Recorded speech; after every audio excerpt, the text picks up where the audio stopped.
Bill and Harry Mould and the blue marlin off Kowie River mouth.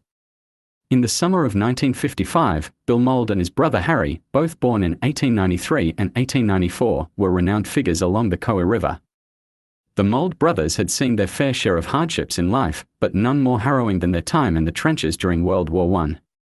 They had both survived the horrors of Delville Wood, a place where many men perished, their bodies and spirits forever marked by the brutal combat. But, despite the scars they carried, both seen and unseen, they found solace in the quiet rhythms of life on the water. The brothers had spent their years after the war in the small coastal town of Port Alfred, South Africa, where Harry earned his living as boat and boat builder. He was known for his skill with wood and leather, crafting sturdy boats that could withstand the roughest seas. But on this particular day in 1955, his craftsmanship was about to be tested in a different way. The sun was bright, the air warm, as Bill and Harry set out in their beloved boat just off the mouth of the Kowie River. The tide was perfect, and the brothers, now in their early 60s, had been chasing fish in these waters for most of their lives. But today was different.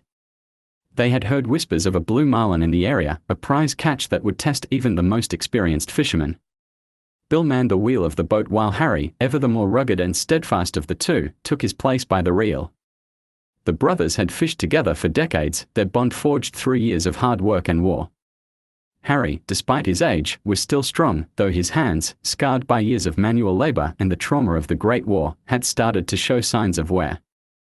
The blue marlin took the bait with a sudden, powerful strike, and the line screamed through the reel, the boat rocking under the force of the fish's energy. Harry's eyes widened and his hands gripped the reel with surprising force, his calloused fingers wrapping tightly around the handle. But something was wrong. Even with the reel doubled over by Harry's old felt hat, a makeshift cushion to protect his hands, blood began to seep through the fabric, staining the old felt and dripping down into his weathered palms. His hands, once as strong as iron, now bled as the marlin fought fiercely against the line. The strain of the fish, combined with the years of wear on his body, had taken its toll. But Harry wasn't about to let go. His knuckles turned white, his breath shallow as he fought the mighty creature, pulling with every ounce of strength left in him. Bill, seeing the bloodstains spread across his brother's hands, called out, his voice rough with concern. "Harry, you need to let go. You're bleeding, let the reel go." But Harry, gritting his teeth, only shook his head. "I'm not giving up, Bill. Not now. Not when we are this close." The marlin surged again, testing the line and the brothers' resolve. Harry's breath quickened and Bill's heart pounded in his chest as he watched his brother's hands struggle to hold on. The tension stretched between the two men, their silent communication clear, no matter the cost, they would bring the fish in together. Finally, after what seemed like an eternity, the marlin broke the surface, its sleek body shimmering in the sunlight. The fight had taken everything from Harry, but the victory was theirs. With a final heave, the brothers hauled the fish into the boat, exhausted but triumphant.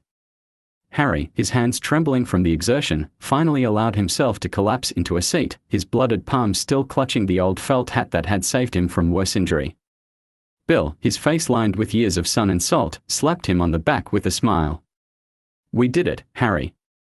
We did it."